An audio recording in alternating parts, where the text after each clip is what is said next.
Researchers at Harvard Medical School have been studying loneliness for decades. They say we are living through a disconnection crisis. Millions of people reporting that they feel invisible, unheard, forgotten. And yet here you are, quiet, unbothered, your phone on silent, your circle smaller than it has ever been, and somehow, you have never felt more like yourself. That is the part nobody talks about. Because while the world is out here panicking about being alone, you are sitting in your solitude like it is the first real breath you have taken in years. Not lonely, not broken, just finally, deeply at peace. If that sounds familiar, stay with me, because this video is for you.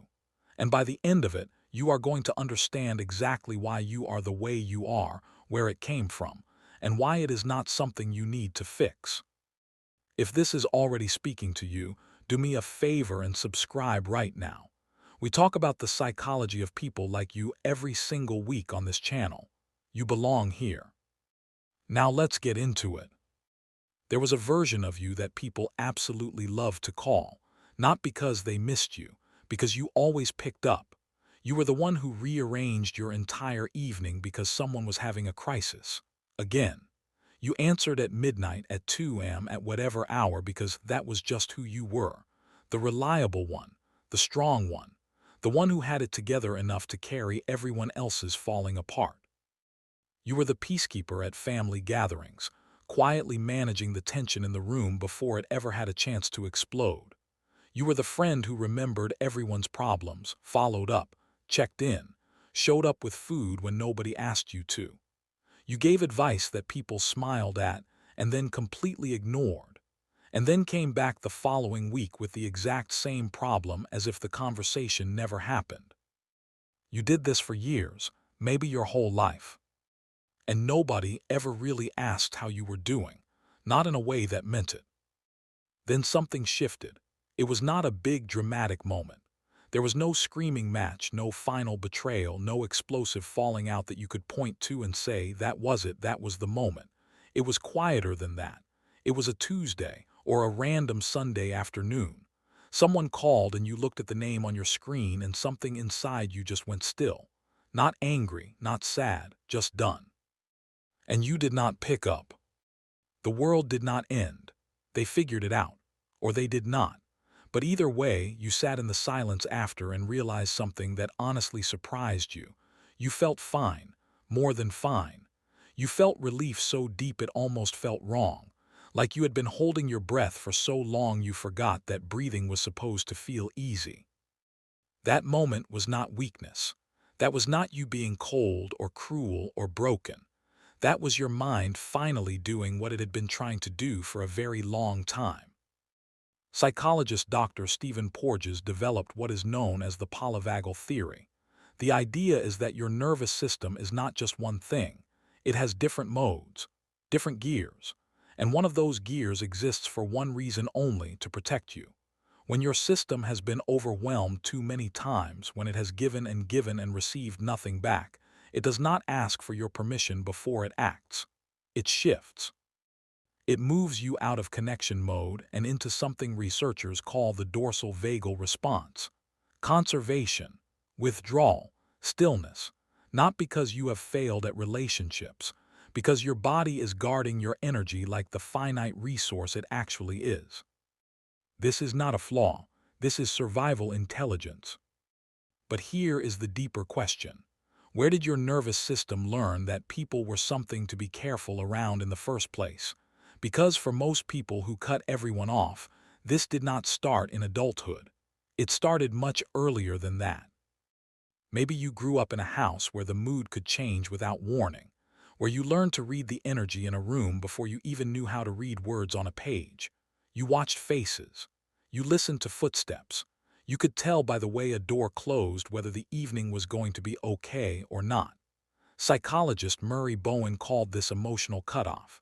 It is what happens when a child learns that closeness comes with conditions, that love and chaos arrive together, that the people who are supposed to feel safe are the same people who sometimes feel like the most unpredictable thing in the room.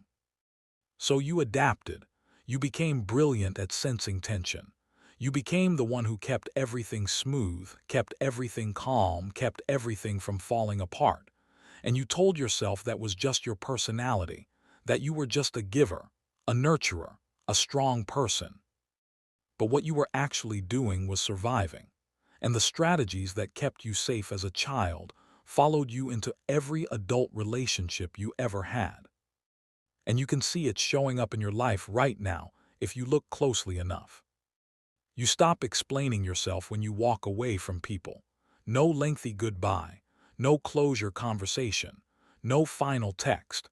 You just quietly disappear, and somehow that feels more honest than anything you could have said. You feel more exhausted after spending time with certain people than you did before you saw them. The ones who talk at you instead of with you. The ones who leave and somehow take something from the room that was not theirs to take. You have tested people without telling them, gone quiet just to see who reaches out. And when nobody did, you were not surprised. You were just more certain. You have let friendships dissolve in slow motion. No fight. No reason anyone else would understand.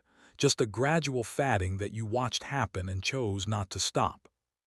And sometimes you feel guilty for not missing people you used to love. Like something is wrong with you because you thought about them once and then just moved on with your day. Nothing is wrong with you. Your system is just finally being honest about what actually filled you up and what was quietly emptying you out the entire time. If any of this is hitting close to home right now, hit the like button. It genuinely helps this channel reach more people who need to hear exactly this. And if you are not subscribed yet, now is a good time. We go deep on psychology like this every single week. But here is where it gets really interesting, because everything we have covered so far explains the why behind cutting people off. What most people never talk about is what comes next, and this next part is the part that changes everything. Now here is where I have to be honest with you, because this channel does not do you any favors by only telling you what feels good to hear. Cutting people off can be one of the healthiest things you ever do for yourself, and it can also, over time, become its own kind of prison. Research from the Centers for Disease Control and Prevention found that prolonged social isolation raises your risk of heart disease by 29% and stroke by 32%. Chronic loneliness affects your immune system, your sleep, your cognitive function. This is not emotional. This is biological.